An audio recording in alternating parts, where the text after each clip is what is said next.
नमस्कार, सुप्रभात. मी अजिंक्य भातंब्रेकर. तुम्ही पाहताय न्यूज 18 लोकमत. नमस्ते. महाराष्ट्राची सुरुवात एका महत्त्वाच्या बातमीने आपण करूया. राष्ट्रवादी काँग्रेसचे मुख्य प्रवक्ते आणि राज्याचे अल्पसंख्याक मंत्री नवाब मलिक यांनी आपण आज पाहुण्यांचं स्वागत करायला तयार असल्याचं ट्विट केलंय. मात्र हे पाहुणे नेमके कोण याचा त्यांनी आपल्या ट्विटमध्ये उल्लेख केलेला नाही. त्यामुळे मलिक यांच्या घरी येणारे ते पाहुणे कोण आहेत असा प्रश्न आता उपस्थित केला गेलेला आहे. मलिक यांच्या या ट्विटमुळे त्यांना नेमकं काय सुचवायचंय हे स्पष्ट होऊ शकलेलं नाही. याच संदर्भातली अधिक माहिती आपण जाणून घेणार आहोत. विशाल पाटील आपला प्रतिनिधी आपल्या सोबत आहे सध्या. विशाल, नवाब मलिक यांनी ट्विटमध्ये आज आपल्या घरी काही पाहुणे येणार असल्याचं म्हटलंय. हे पाहुणे नेमके कोण आहेत, काय सुचवायचंय नेमकं नवाब मलिक यांना? अजिंक्य, खरं तर नवाब मलिक यांनी एक ट्विट करून सगळ्यांनाच संभ्रमात जे आहे ते टाकलेलं आहे. मात्र अलीकडे जर आपण पाहायला गेलं तर नवाब मलिकांकडनं सातत्यानं केंद्रीय तपास यंत्रणांवरती आरोप प्रत्यारोप जे आहेत ते करण्यात आले होते. NCBवरती त्यांनी सातत्यानं आरोप केले होते. खास करून समीर वानखेडे यांच्यावरती त्यांनी गंभीर प्रकारचे आरोप जे आहेत ते केले होते. त्यामुळे आज नेमकी नवाब मलिक यांच्या निवासस्थानी कोणते सरकारी पाहुणे येणार आहेत हा एक प्रश्न आहे. एक शक्यता वर्तवली जाते की या ठिकाणी ईडीचे अधिकारी जे आहेत ते येऊ शकतात, अशी एक दाट शक्यता वर्तवली जाते. आता मी नवाब मलिक ज्या ठिकाणी कुर्ला या ठिकाणी राहतात, नूर मंजिल याच निवासस्थानाजवळ आहे. आणि या ठिकाणी एक थोड्या वेळात केंद्रीय तपास यंत्रणांची एक टीम जी आहे ती या ठिकाणी येऊ शकते आणि तशा पद्धतीच्या हालचाली सुद्धा जे आहेत ते आपल्याला या ठिकाणी पाहायला मिळतात. खरं तर नवाब मलिक यांच्याकडनं थेट हे ट्विट करण्यात आलं होतं आणि या ट्विटमधनं त्यांनी स्पष्टपणे सांगितलेलं आहे की काही पाहुणे येणार आहेत, मी त्यांचा पाहुणचार आपण करणार आहोत असं स्पष्टपणे त्यांनी त्या ट्विटमध्ये उल्लेख केलेला आहे. त्यामुळे आज नेमकं नवाब मलिक यांच्या घरी कोणती केंद्रीय तपास यंत्रणेची टीम येते हे पाहावं लागणार आहे. आणि ही जर टीम आली तर याला कशा प्रकारे नवाब मलिक सहकार्य करतात हे सुद्धा पाहावं लागणार आहे. त्यामुळे नवाब मलिक ज्या पद्धतीनं सातत्याने केंद्रीय तपास यंत्रणांवरती आरोप करत होते, अनेक प्रश्नचिन्ह जे आहेत ते त्यांनी अलीकडच्या काळात उपस्थित केले होते. आणि यालाच धरून जर नवाब मलिक यांच्या बाबतीत जर कुठे कोणी ईडीला तक्रार केली असेल तर त्या अनुषंगानं सुद्धा एक तपास यंत्रणा या ठिकाणी येऊ शकते किंवा चौकशी जी आहे चौकशीसाठी या ठिकाणी एक टीम जी आहे ती येऊ शकते. आणि तशाच प्रकारचं ट्विट जे आहे ते नवाब मलिक यांनी केलेलं आपल्याला पाहायला मिळते. बिलकुल विशाल, केंद्रीय तपास यंत्रणांच्या अनुषंगानं कदाचित हे ट्विट असू शकतं असं सध्या तरी प्राथमिक अंदाज आपण मांडू शकतो. पण त्यामागची नेमकी काय कारण आहेत हे देखील जाणून घेणं तितकंच गरजेचं असणार आहे. या सगळ्या घडामोडी नेमक्या कशा पद्धतीनं घडू शकतील त्याचा नेमका काही अंदाज बांधला जातोय का? सूत्रांकडनं या संदर्भातली काही माहिती मिळतेय का? नक्कीच अजिंक्य, ज्या पद्धतीनं ह्या घडामोडी गेले आपण 2-3 महिने पाहतोय की सातत्यानं नवाब मलिक जे आहेत ते NCBला एक प्रकारे टार्गेट किंवा NCBच्या बाबतीत अनेक पुरावे जे आहेत ते त्यांनी समोर आणले होते. माध्यमांसमोर ते वेगवेगळ्या प्रकारचा खुलासा जो आहे तो गेले 1-2 महिने ते करत होते. त्यानंतर त्यांनी ईडीच्या बाबतीतही सुद्धा काही प्रश्नचिन्ह जे आहेत ते सुद्धा उपस्थित केले होते. त्यामुळे आता जर त्यातच ज्यावेळेला हे सगळं प्रकरण चालू होतं, आर्यन खान प्रकरण चालू होतं, त्यावेळेला राज्याचे माजी मुख्यमंत्री आणि विरोधी पक्षनेते देवेंद्र फडणवीस यांनी काही जमीन व्यवहाराचे पेपर्स जे आहेत ते सर्वांसमोर आणले होते, माध्यमांसमोर आणले होते. आर्थिक गैरव्यवहाराच्या बाबतीत सुद्धा एक प्रश्नचिन्ह जे आहेत ते उपस्थित करण्यात आले होते. त्यामुळे त्या अनुषंगानं सुद्धा एक अंदाज वर्तवला जातोय की या ठिकाणी या सगळ्याच्या बाबतीत जर ईडीकडे तक्रार गेली असेल तर ईडी याच्या बाबतीत चौकशी करण्यासाठी त्यांची निवासस्थानी येऊ शकते किंवा त्याच्या बाबतीत काही माहिती जी आहे ती ईडीकडनं मागवली जाऊ शकते. आणि त्याच अनुषंगानं केंद्रीय तपास यंत्रणांची नेमकी आता कोणती टीम येणार आहे हे पाहावं लागणार आहे. कारण का याआधीही NCBच्या बाबतीत एक प्रकरण जे आहे ते सुद्धा नवाब मलिक यांच्या बाबतीत झालं होतं. त्यांच्या जावयाला जी आहे ते NCBनं अटक केली होती. त्यामुळे या बाबतीत काही NCBची टीम या ठिकाणी येते का हे सुद्धा पाहावं लागणार आहे. त्यामुळे नेमकी केंद्रीय तपास यंत्रणेची कोणती टीम या ठिकाणी येते आणि कशा प्रकारे यांची चौकशी करते हे पाहावं लागणार आहे. अजिंक्य, बिलकुल विशाल, धन्यवाद सविस्तर माहिती दिली त्याबद्दल. आणि या संदर्भातले अपडेट्स आपण वेळोवेळेला जाणून घेण्याचा प्रयत्न करूच. या नेमकी कोणती तपास यंत्रणा नवाब मलिक यांच्या घरी येणार आहे, नेमकं नवाब मलिक यांना ट्विटच्या माध्यमातून काय सुचवायचंय असे अनेक प्रश्न या निमित्तानं आता उपस्थित केले गेलेले आहेत. पुढची बातमी बघूया. केंद्रीय गृहमंत्री अमित शहा हे 2 दिवस महाराष्ट्र दौऱ्यावर होते. या दौऱ्याची पुण्यामध्ये सांगता झाली. यावेळेला अमित शहा यांनी मुख्यमंत्री उद्धव ठाकरेंवर जोरदार प्रहार केला. अमित शहा यांनी पुन्हा 2019च्या विधानसभा निवडणुकीची आठवण करून देत भाजपनं शिवसेनेला मुख्यमंत्रीपदाची ऑफर दिलेली नसल्याचं म्हटलं. तर उलट निवडणुका या फडणवीसांच्या नेतृत्वाखाली लढणार असल्याचं शिवसेना आणि भाजपचं एकमत झाल्याचा पुनरुच्चार देखील त्यांनी केलेला आहे. मोदींमुळे लोकसभा आणि विधानसभेत शिवसेनेचा विजय झाल्याची आठवण सुद्धा अमित शहांनी करून दिली. तर दुसरीकडे हिंमत असेल तर राजीनामा द्या आणि मैदानात या, आम्ही तुमच्याशी 2 हात करायला तयार आहोत, असं खुलं आव्हान सुद्धा अमित शहा यांनी मुख्यमंत्री उद्धव ठाकरे यांना दिलंय.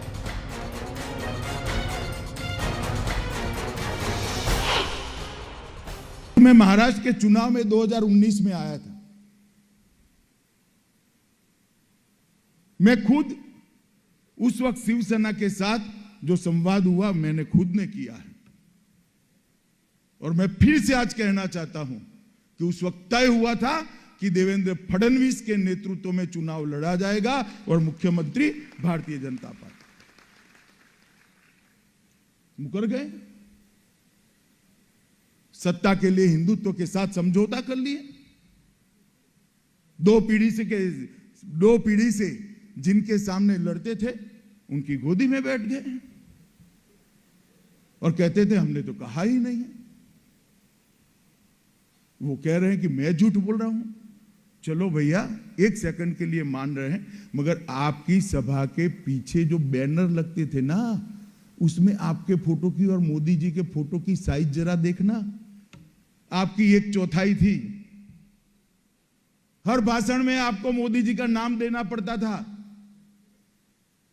आपकी उपस्थिति में मैंने और मोदी जी ने दोनों ने कहा था कि देवेंद्र फडणवीस के नेतृत्व में चुनाव लड़े हैं और एनडीए जीतने के बाद देवेंद्र फडणवीस मुख्यमंत्री बने.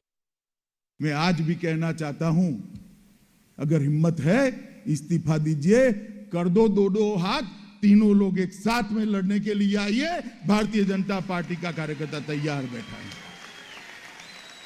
महाराष्ट्र की जनता भी हिसाब किताब करने के लिए तैयार बैठी.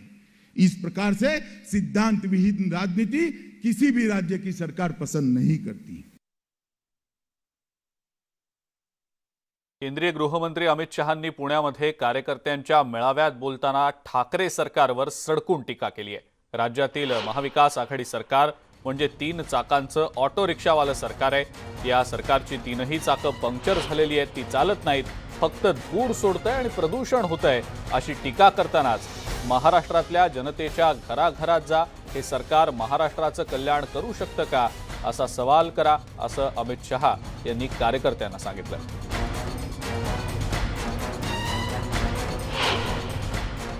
कुछ समय पहले आया था, तब मैंने कहा था कि महाराष्ट्र की आघाड़ी सरकार इस प्रकार की सरकार है जो 3 पहिए वाली ऑटो रिक्शा है, जिसके तीनों पहिए अलग अलग दिशा में जा रहे हैं. मगर मेरी थोड़ी गलती हो गई. मैंने बहुत ऑप्टिमिस्टिकली इस सरकार के लिए सोच लिया. आज मैं इसमें थोड़ा सुधार करना चाहता हूं. महाराष्ट्र की आघाड़ी सरकार 3 पहिए वाली ऑटो रिक्शा है, जिसके तीनों पहिए अलग अलग दिशा में है और तीनों पहिए पंक्चर है, जो चलती ही नहीं है.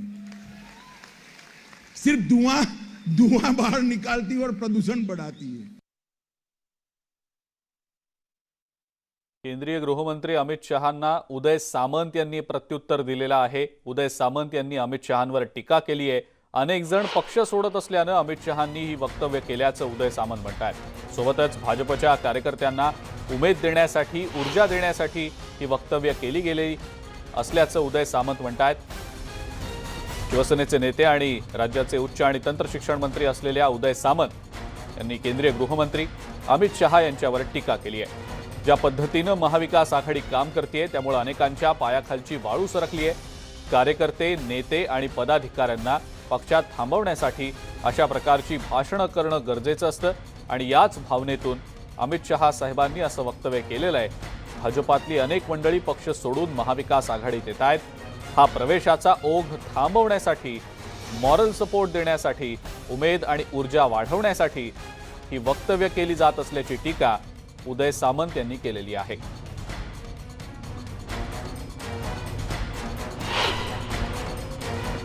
त्यांना काय म्हणायचं मला माहिती नाही, कारण त्यांचं पूर्ण भाषण मी ऐकलेलं नाही. परंतु या सगळ्याची उत्तरं महाराष्ट्र राज्याचे मुख्यमंत्री आदरणीय उद्धव ठाकरे साहेबांनी ऑलरेडी दिलेली आहेत आणि ह्या पूर्वी पडलेल्या प्रश्नाची उत्तरं आता 2 वर्षांना देऊन काय उपयोगाचं आहे असं मला वाटत नाही. जनतेनं उद्धव ठाकरे साहेबांना स्वीकारलेलं आहे. अतिशय चांगले मुख्यमंत्री म्हणून उद्धव ठाकरे साहेब काम करत आहेत आणि उद्धव ठाकरे साहेब महाराष्ट्रातल्या जनतेच्या हृदयामध्ये बसलेले आहेत. मला ह्या वक्तव्यावर फक्त ती पहाट आठवते. काहीतरी शपथविधी झाला होता सकाळी 6 वाजता. तो कुठच्या पक्षावर झाला होता? आज शिवसेना राष्ट्रवादी काँग्रेस पक्षावर गेली म्हणून काही लोक आरोप प्रत्यारोप करत आहेत.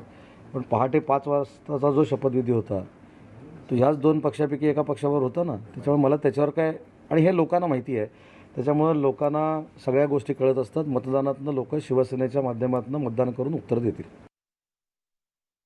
अमित शहांनी महाविकास आघाडी सरकारवर केलेल्या टीकेनंतर काँग्रेसचे प्रदेशाध्यक्ष नाना पटोले यांनी अमित शहांवर घणाघाती टीका केली आहे. अमित शहा यांना सत्तेची गुर्मी आल्याचं नाना पटोले म्हणालेत. केंद्रातील आणि राज्यातली दोन्ही सरकारं बरखास्त करा आणि निवडणुका घ्या अशी मागणी नाना पटोलेंनी केली आहे.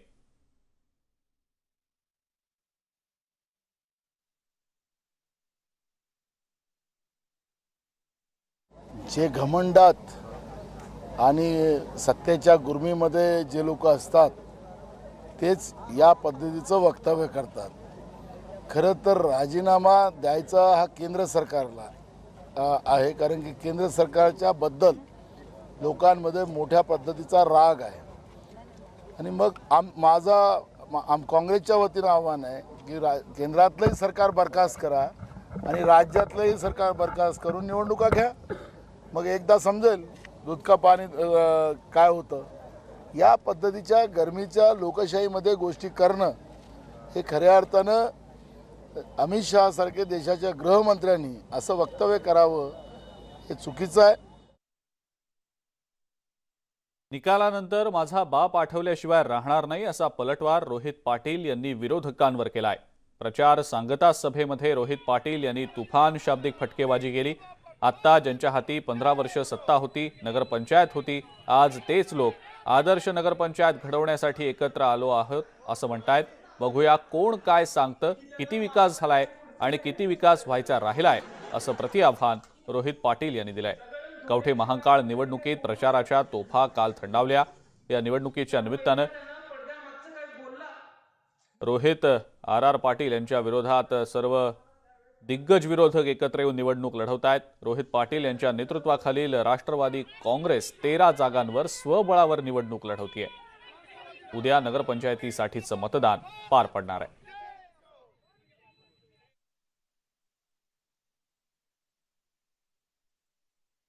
एकोणीस तारखेला आल्यानंतरच माझ्या बापाची आठवण झाल्याशिवाय राहणार नाही.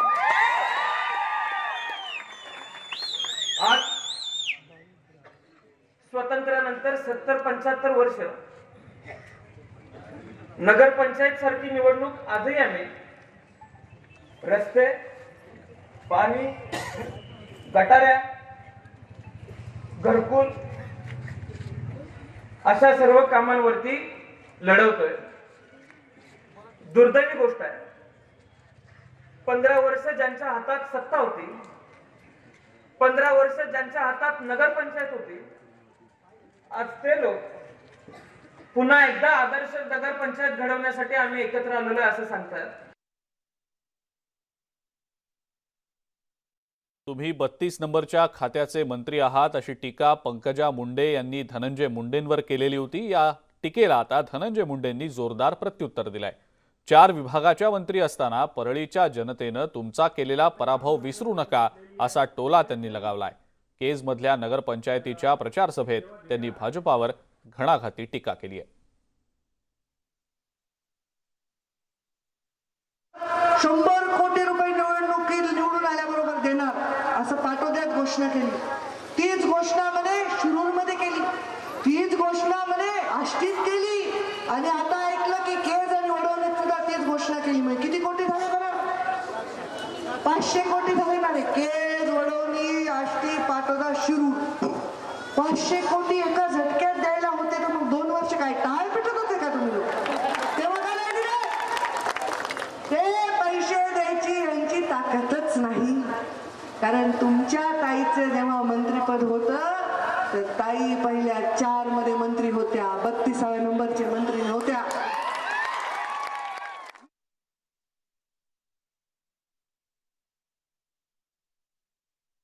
बोलायचं तर मला बोलायचं भाऊ म्हणून मी माफ केलं असतं. पण एवढं सगळं कसं या वंचित जातीतल्या सामाजिक न्याय भागा 32व्या नंबरचा खाता म्हणून सांगा.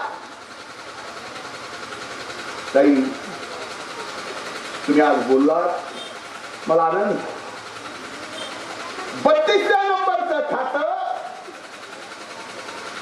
1 नंबरला फक्त धनंजय मुंडेच निवडू शकतो हे आदरणीय पवार साहेबांना विश्वास आहे.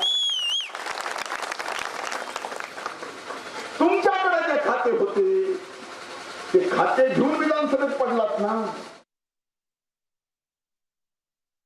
पुढची महत्त्वाची बातमी आता आपण पाहूया. एसटी कामगारांच्या संपावर आज हायकोर्टात सुनावणी होणार आहे. विलिनीकरणाच्या मुद्द्यावर गेल्या 1.5 महिन्यापासून एसटी कर्मचाऱ्यांचा संप सुरू आहे.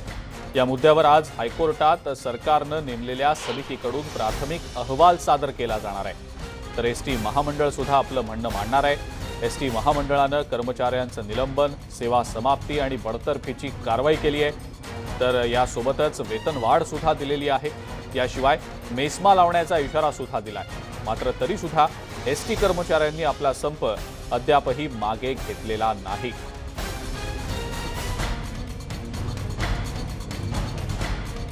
आणि याच संदर्भात आपण अधिक माहिती जाणून घेणार आहोत. कुंदन जाधव आपले प्रतिनिधी आपल्या सोबत आहेत सध्या.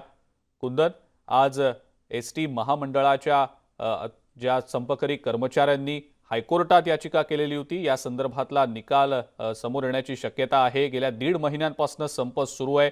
आपण विलिनीकरणाच्या मागणीपासून मागे हटणार नसल्याचं एसटीचे संपकरी कर्मचारी म्हणतायत. कुंदन, या सगळ्याबद्दल काय सांगता येईल?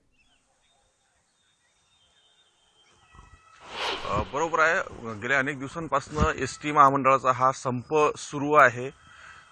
अकोल्याची जर परिस्थिती पाहिली तर मागच्या 40-45 दिवसापासून हा संप निरंतर सुरू आहे आणि अकोल्यामधील एकही एसटी या आगाराच्या बाहेर निघालेली नाही आहे. विलिनीकरण हाच एक त्यांची हीच एक मागणी एसटी कर्मचाऱ्यांची आहे. सोबतच आता शासनाने निलंबनाची जी कारवाई केल्या, मेस्माची जे कारवाई करण्याची शासनाने सांगितलं होतं, सोबतच त्यांच्या पगारवाढीचंही सांगितलं होतं. परंतु एसटी महामंडळाच्या या कर्मचाऱ्यांनी कुठल्याच प्रकारच्या शासनाच्या याला बळी न पडता संप कायम ठेवलेला आहे आणि विलिनीकरण ही जी एक मागणी त्यांनी कायम ठेवलेली आहे. आता आपण सध्या या बसस्थानकावर अकोल्याच्या इथं पाहताय आपण पूर्ण सुसाट हा सध्या बसस्थानकावर कुणीच नाही आहे. बसस्थानकावर आपण जर पाहिलं परिस्थिती तर ही एकदम शांतता आहे आणि जर या आजच्या न्यायालयाच्या याचिकेनंतर तरी सुद्धा शासनाने विलिनीकरणाची मागणी पूर्ण नाही केली तरीही हा संप कायम राहील ही शक्यता नाकारता येत नाही. बिलकुल. कुंदन, या सगळ्यामध्ये आपण पाहिलं असेल तर एसटी कर्मचारी आपल्या भूमिकेवर ठाम असल्याचं तर दिसतच आहे. मात्र सोबतच एसटी महामंडळानं देखील अनेक कर्मचाऱ्यांवर निलंबनाची कारवाई केली, बडतर्फीची कारवाई केली, सेवा समाप्तीची कारवाई केली, मेस्मा लावण्यासंदर्भातला इशारा देखील दिला गेला. मात्र तरी देखील एसटी कर्मचारी आपल्या भूमिकेवर ठाम आहेत. त्याबद्दल नेमकं काय सांगता येईल? बरोबर आहे. शासनाने सक्ती करण्याचा प्रयत्न मोठ्या प्रमाणात केलेला आहे. सोबतच अधिकाऱ्यांनी या कर्मचाऱ्यांची विनवणी करण्याचाही बरेचदा प्रयत्न केला. परत कामावर रुजू व्हा आणि एसटी बस आगाराच्या बाहेर काढा. परंतु कुठल्याही शासनाच्या किंवा अधिकाऱ्यांच्या शब्दाला हे एसटी कर्मचारी बळी पडले नाही आणि आपल्या या आंदोलनात हे कायम राहिले. सध्या 1900 लोकांच्या वर अकोल्यामध्ये एसटी कर्मचारी संपात रुजू आहेत. 240च्या जवळपास कर्मचारी कामावर रुजू झाले असले तरी मोठ्या प्रमाणात आंदोलनामध्ये एसटी कर्मचारी सध्या कायम आहेत आणि एकच मागणी ती नेहमी करतायत, विलिनीकरण. आणि कुठल्याच अधिकाऱ्यांच्या आमिषाला ते बळी पडत नाही किंवा शासनाच्या जे पगारवाढी असेल किंवा शासनाची सक्ती असेल, निलंबनाची किंवा बडतर्फीची जी कारवाई आहे, कुठल्याच गोष्टीला ते न घाबरता आपलं आंदोलन कायम ठेवतायत. म्हणूनच आपल्याला आज वाटतंय की कोर्टामध्ये ही सादर केल्यानंतर जर विलिनीकरणाची त्यांची मागणी पूर्ण नाही झाली तर हे आंदोलन पुढे अजून नेण्याची त्यांची शक्यता वाटते. बिलकुल. कुंदन, धन्यवाद. सविस्तर माहिती आपण दिलीत त्याबद्दल. आणि आपण पाहिलं की एकंदरीतच अकोल्यातली परिस्थिती काय आहे ती. अकोल्यामधल्या एसटी आगारामध्ये शुकशुकाट दिसतोय सध्या. संजय शेंडे आपले प्रतिनिधी देखील आपल्या सोबत आहेत सध्या. त्यांच्याकडनं या संदर्भातली अधिकची माहिती आपण जाणून घेऊया. संजय, आपण पाहिलं असेल तर एसटी कामगारांच्या संपाच्या बाबतीत आज तोडगा निघू शकेल का? या अनुषंगानं काही घडामोडी घडतात का हे पाहणं महत्त्वाचं ठरणार आहे. हायकोर्टात या संपावर महत्त्वाची सुनावणी होणार आहे. संजय, काय सांगता येईल त्याबद्दल? गेल्या दीड महिन्यापासून जर अमरावतीचा विचार केला आणि अख्ख्या विदर्भाचा विचार केला तर जवळपास 6 नोव्हेंबरपासून हा संप सुरू आहे आणि आज जवळपास दीड महिना या संपाला झालेला आहे. मात्र तोडगा अजूनपर्यंत निघालेला नाही आहे. आणि अमरावती मी एसटीच्या आगाराच्या परिसरात आपण पाहू शकतो की एसटी आगारात आपल्याला कशा पद्धतीने अगदी शुकशकाट दिसत आहे. हे अमरावतीचं एसटी महामंडळाचं परिवहन केंद्राचं जे अमरावती विभागाचं एसटी स्टँड आहे परिवहन विभागाचं आणि विदर्भासाठी नव्हे तर अमरावती 5 जिल्ह्यासाठी हे महत्त्वाचं असं ठिकाण आहे. मात्र गेल्या काही दिवसापासून संप सुरू असल्यामुळे या ठिकाणी आपण पाहू शकतो अगदी शुकशुकाट आहे. काही बसेस मध्यंतरीच्या काळात एसटी महामंडळाने सुरू करण्याचा प्रयत्न केला, मात्र तो असफल झाला. कारण एसटी महामंडळाचे कर्मचारी कामावर यायला तयार नाही आहेत आणि नवीन कोणी कर्मचारी आले तर ते सुद्धा या आंदोलनकर्त्यांच्या दबावाखाली मग काम करत नाही आहे. म्हणून आज खरं तर एसटी स्टँडच्या बाहेरच आंदोलनकर्ते जे गेल्या अनेक दिवसापासून बसलेले आहे आणि आज त्यांचा काय निर्णय लागणार आहे या निर्णयावर खरं तर सगळं अवलंबून आहे आणि निर्णय त्यांच्या बाजूने लागेल अशी त्यांना अपेक्षा आहे. परंतु कदाचित कोर्टाचा निर्णय जो आहे तो कोर्टाचा निर्णय एखाद्या वेळी पुढची तारीख पण मिळू शकते. मात्र एसटी महामंडळाचे जे कर्मचारी आहे या कर्मचाऱ्यांची मानसिकता झालेली आहे की कुठल्याही परिस्थितीत विलिनीकरण झाल्याशिवाय संपातून माघार घ्यायची नाही. त्यामुळं केवळ विलिनीकरणाच्या या मागणीवर हे संपकारी जे आंदोलनकर्ते आहे हे अडून बसल्यामुळे या एसटी महामंडळामध्ये अनेक आंदोलनकर्त्यांमध्ये अजूनपर्यंत तोडगा निघालेला नाही आणि यामुळे सर्वसामान्य माणसाचे जे आहे प्रचंड हाल होत आहे. कारण एसटी महामंडळचे एसटी बस बंद असल्यामुळे खाजगी वाहतुकीशिवाय पर्याय नाही आणि खाजगी वाहतूकदार जे आहे ते मोठ्या प्रमाणात प्रवाशांची लूट करत आहे. ज्या ठिकाणी 100 रुपये तिकीट लागायची एसटी महामंडळाची त्या ठिकाणी आता 200 रुपये घेतले जाते. अमरावती नागपूर जे भाडं 250 रुपये होतं त्या ठिकाणी आता 500, 600 रुपये घेतलं जातं. ज्या पद्धतीने आरोग्य विभागाचे कर्मचारी जर संपावर गेले तर सरकार पर्यायी व्यवस्था करतं, त्याच पद्धतीने एसटी महामंडळाचे कर्मचारी संपावर गेल्यामुळे पर्यायी व्यवस्था करावी अशी आता सर्वसामान्य नागरिकांची अपेक्षा झालेली आहे. त्यामुळं आज कोर्टाचा काय निर्णय होतो आणि त्यानंतर सरकार काय ऍक्शन घेते याकडे सगळ्यांचं खरं तर लक्ष लागलेलं आहे. बिलकुल संजय, धन्यवाद. सविस्तर माहिती आपण दिलीत त्याबद्दल. आज या सगळ्या संदर्भातला काही तोडगा निघतो का हे पाहणं महत्त्वाचं ठरणार आहे. मात्र या सगळ्या घडामोडी घडत असताना दुसरीकडे सर्वसामान्य प्रवाशांचे मात्र हाल होत आहेत, कारण त्यांची हक्काची लाल परी रस्त्यावर धावत नाहीये. खासगी वाहतूकदारांकडून अव्वाच्या सव्वा पैसे घेत त्यांची अक्षरशः लूट सुरू असल्याचं दृश्य दिसतंय. नमस्ते महाराष्ट्रमध्ये वेळ झाली एका ब्रेकची. बघत रहा न्यूज 18 लोकमत.